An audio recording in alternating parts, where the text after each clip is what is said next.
você está no canal Leslie Lendo, eu sou a Leslie, muito bem-vindo ao vídeo de hoje.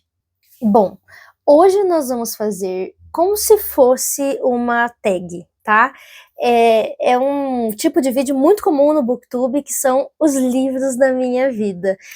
São muitos os livros, né, que a gente tem para falar na minha vida. Eu sou leitora há muitos anos, desde criança, com altos e baixos aí, momentos de mais leitura ou menos leitura, mas são muitos os livros que me marcaram e que de alguma forma criaram a pessoa que eu sou hoje, assim, né, moldaram o caráter que eu tenho. A literatura é uma coisa de muito peso na minha vida, então grande parte de quem eu sou são os livros que me trouxeram, que me moldaram e que me fizeram desse jeitinho. Bom, vamos começar com 3 livros que não necessariamente é o top 3 da minha vida, tá? Mas essa série, toda vez que ela vier, que ela voltar, os livros da minha vida, eu vou trazer simplesmente livros que são muito importantes, livros que são do meu coração, livros que moldaram parte de quem eu sou, não necessariamente em um ranking e uma hierarquia, tá? Começando por uma HQ. Essa HQ mudou a minha vida.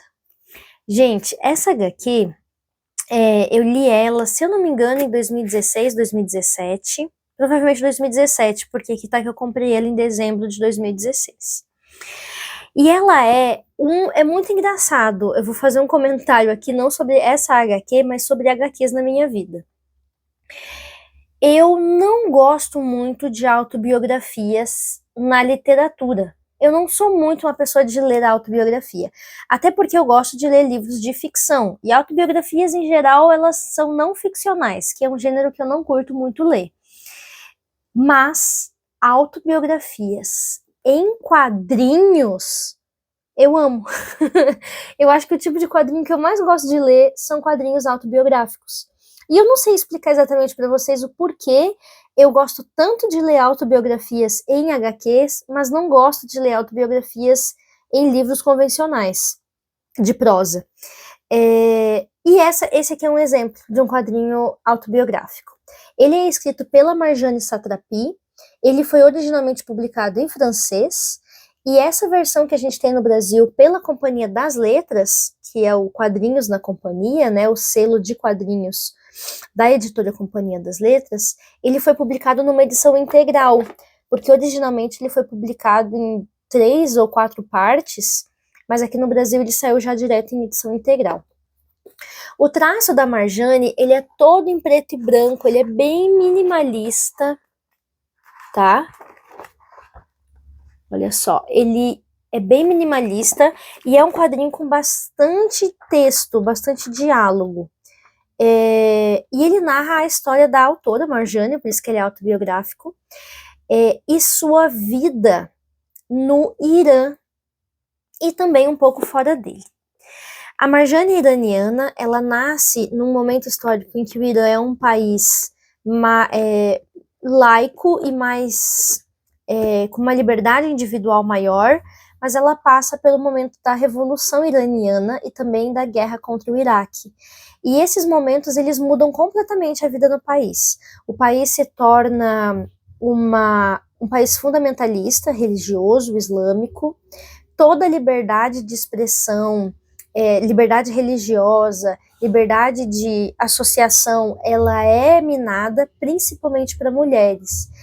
E o livro, ele narra como ela, como uma criança de 10 anos, passa por esse momento histórico, de passar a ser obrigada a usar o lenço, não ter mais acesso à cultura externa, toda aquela questão das mulheres enquanto esposas, mães, restritas a um ambiente mais doméstico, a questão da escola, que passa a ser mais difícil para ela poder ter acesso à educação ou à profissão que ela deseja.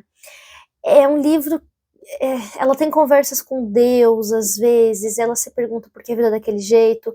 Por outro lado, a família dela, o pai e a mãe, são muito abertos. eles criam ela com uma liberdade bastante substancial e querem que ela seja uma mulher livre, querem que ela tenha uma vida de liberdade, que ela seja uma mulher emancipada, uma mulher independente e que ela seja feliz no mundo e não que ela se sinta presa. Então, dentro da casa dela, ela tem uma vida bastante livre e sem tantas amarras, mas ela vive numa sociedade de muitas amarras.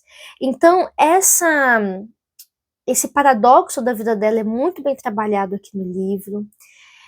É um livro que narra com muita sensibilidade, muita delicadeza, muito afeto, as nuances da vida de uma mulher em sociedade, que a gente, como mulheres ocidentais, lendo, em alguns momentos se choca, e em outros momentos você fica assim, nossa, mas isso aqui não é diferente no Ocidente, não, é muito parecido.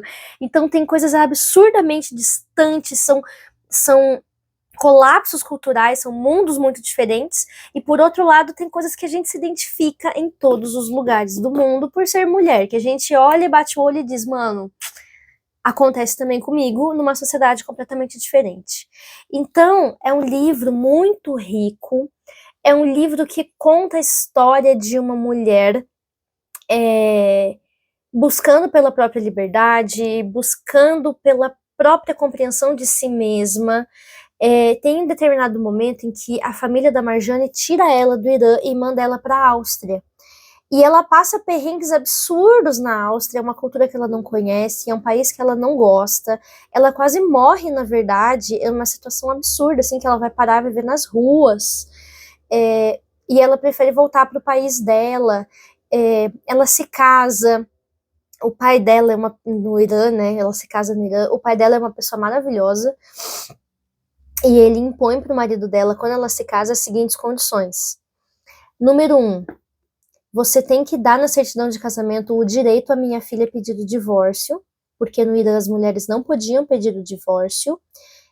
Isso até recentemente, assim, nos anos 90, 2000, não sei se isso é assim ainda nos dias de hoje. Então as mulheres só podiam entrar com o pedido de divórcio caso o marido tivesse permitido isso no ato do casamento. Então o pai dela diz, você só pode casar com ela se você permitir isso na certidão de casamento.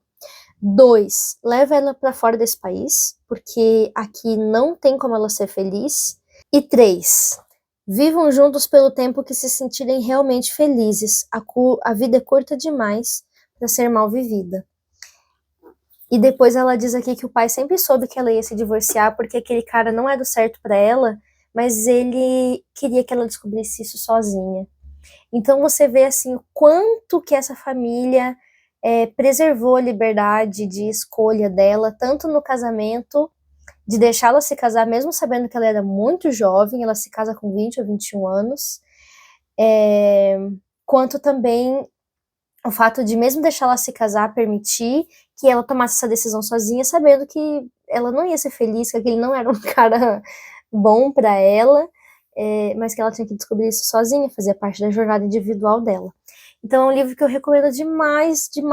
Inclusive, Persépolis aparece em várias listas aí de 100 melhores livros do século XX, 100 melhores livros do século XX, não 100 melhores HQs. Então é um livro assim que é muito famoso no mundo todo, é um livro que ganhou vários prêmios, que tem uma adaptação, inclusive, para animação, com o mesmo traço do quadrinho, e que também é muito boa. Outro livro que nós vamos falar hoje é este aqui, Orgulho e Preconceito, da Jane Austen. Gente, eu por muito tempo tive preconceito com a Jane Austen, achando que não era uma literatura que eu iria gostar pela sua superficialidade. Já faz vários anos, acho que aí já lá por volta dos 23, 24 anos, através de fazer disciplinas no curso de letras, enquanto eu fazia história, é que eu fui descobrindo que isso é um preconceito zoado demais de se ter, que é um preconceito infelizmente comum que as pessoas têm com Jane Austen, e que ele é absurdo, porque Jane Austen era uma grande escritora, era uma grande crítica social, era uma grande pensadora de sua época, e ela fazia isso através de livros que podem ser lidos como água com açúcar, porque ela precisava fazer as ideias dela circularem de um modo palatável para a sociedade que ela estava. Esse livro narra a história de 5 irmãs, as irmãs Bennet. Tem essa versão que eu tenho, que foi a versão que eu li, que foi muito importante para que eu realmente pegasse esse livro para ler, é a versão da Antofágica. Olha essa imagem inicial das 5 irmãs. E só essa edição da Antofágica já ajuda muito na experiência de leitura do livro, porque ela é linda, sensacional, tem textos de apoio maravilhosos, é toda ricamente ilustrada, e esse é um livro que entrou na minha vida já depois de bastante adulta. Eu li esse livro tem poucos anos, eu acho que foi em 2021, foi 2021 que eu li.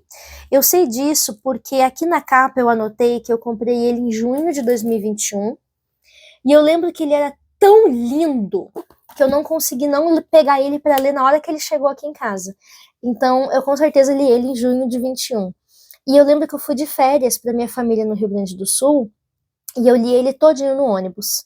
Eu fui lendo ele, eu terminei de ler, peguei ele, levei para viagem, comecei a ler ele lá no Rio Grande do Sul, na casa da minha família, e voltando de ônibus, eu tava tão fissurada que eu passei a madrugada inteira lendo ele com a luzinha do celular, porque eu não podia ligar a luzinha do teto do ônibus para não atrapalhar minha mãe que estava dormindo do meu lado. Então, é um livro assim que eu lembro um monte de ter lido no ônibus, eu não conseguia parar de ler, eu amei demais. Ele é um livro extremamente sensível com a situação da mulher durante o século XIX na Inglaterra, onde tudo na vida da mulher girava em torno do casamento, porque as mulheres não tinham direito à herança do pai, da família. Nada podia ficar no nome delas, e se elas não fossem casadas, não tinha para quem a herança ir. Se elas fossem casadas, a herança podia vir para elas e ser gerida, administrada pelo marido, mas se elas não fossem casadas, simplesmente elas não recebiam herança.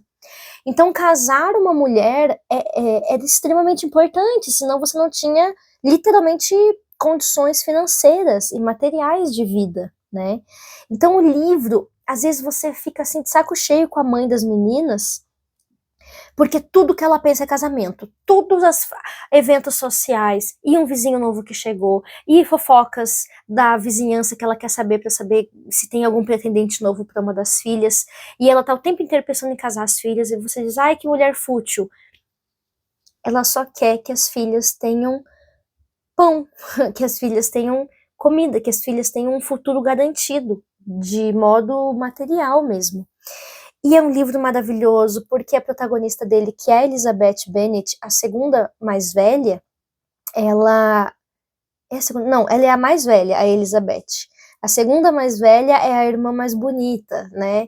E nenhuma dessas 5 irmãs ainda são casadas, e o livro vai retratando isso, vai retratando os amores. Aparece aqui o Mr. Darcy, que é muito conhecido aí na literatura, no cinema, né? O filme Orgulho e Preconceito, apesar de eu não gostar do filme, eu sei que é um clássico que todo mundo gosta, mas eu não gosto muito do filme. Eu acho que é impossível você gostar de Orgulho e Preconceito, o filme, se você lê o livro. É clichê falar isso, mas eu acho que no caso desse livro é especialmente difícil, porque aqui é um livro muito, gente, é um livro enorme, tá? É um livro muito bem desenvolvido. Essa edição da Antofágica é muito bonita. É um livro com a passagem do tempo aqui é importante, a passagem dos meses aqui nesse livro é importante, e no filme isso fica muito condensado. E eu não senti todo o envolvimento e o apego e a raiva que você pega dos personagens, não dá pra sentir no filme porque ele se passa muito rápido. E aqui isso é desenvolvido com muita parcimônia, e isso é parte essencial da compreensão do livro. É um livro que te traga, que você fica envolvido, que você torce, que você pega ranço por vários personagens, que você pega afeto por vários personagens, que você torce para as coisas darem certo. Eu nunca pensei que eu fosse me envolver tanto com um livro que tem uma história aparentemente tão simples. mas ela não é simples.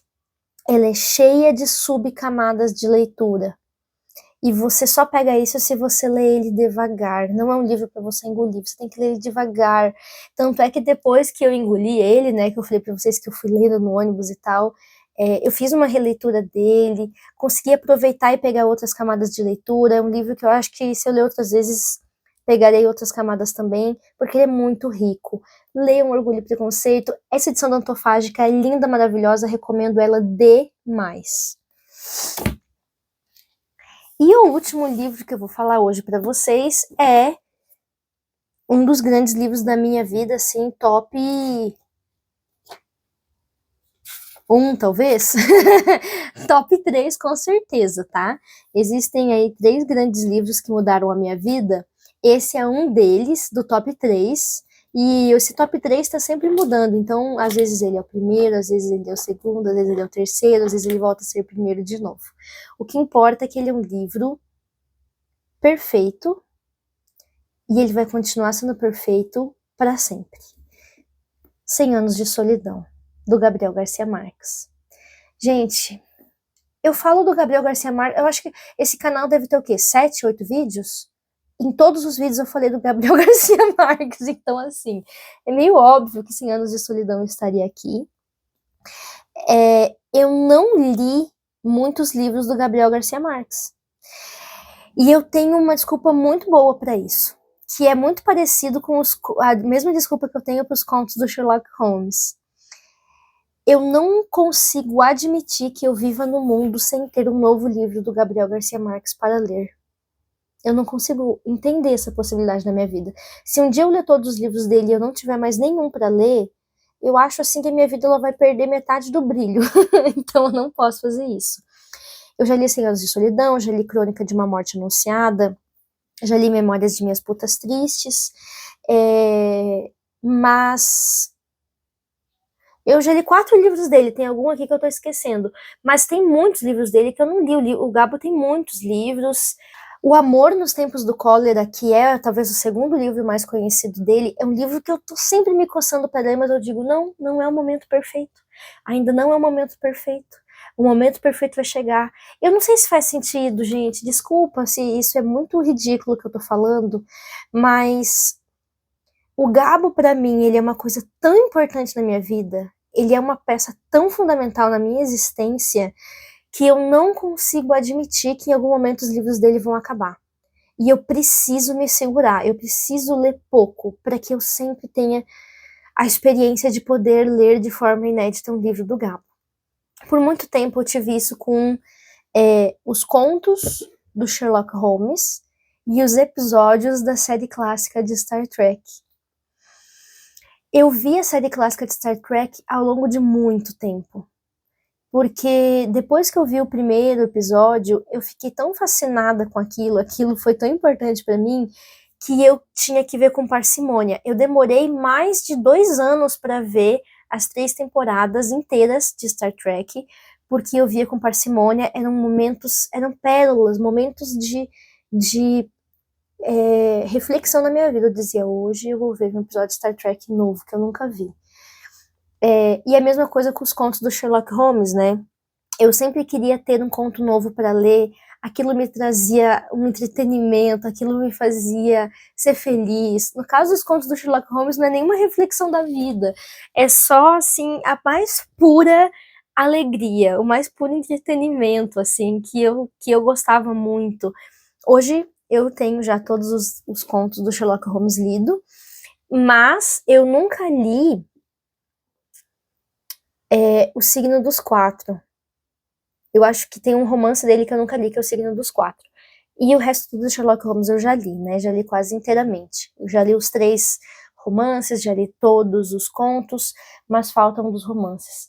Então, são coisas assim que eu tenho e que eu gosto de preservar, que eu gosto de ter sempre para momentos-chave em que eu precise daquilo, como se fosse um remédio. E o Gabo, para mim, é isso. Em momentos de desespero, em momentos de muita tristeza, eu volto no Gabo. Eu já li 100 Anos de Solidão muitas vezes. Esse livro sempre aparece no meu Scooby como sendo lido. Sempre, eternamente, porque eu sempre estou lendo esse livro. Sempre, sempre, sempre eu tô lendo esse livro.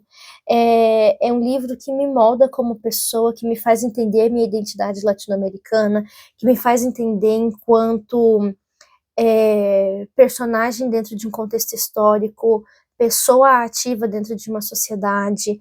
É um livro de atmosfera perfeita. Nenhum livro no mundo tem uma atmosfera mais bem criada do que esse. Segundo eu, né? Segundo a minha cabeça.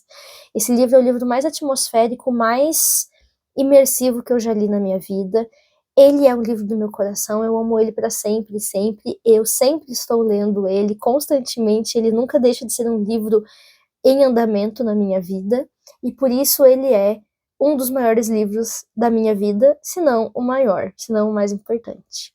É isso, pessoal. Hoje falei desses 3 livros. Da próxima vez que viermos aqui, falaremos de outros 3 livros. Vamos ver se eu consigo mostrar esses 3 aqui para vocês. Muito bem. Que é Persépolis, de Marjane Satrapi, um livro iraniano, né, mas ele foi escrito em francês, na verdade, então talvez seja considerado um livro de literatura francesa. Jane Austen, literatura inglesa, e Gabriel Garcia Marques, literatura colombiana, tá bom? É isso, pessoal. Um abraço e até a próxima!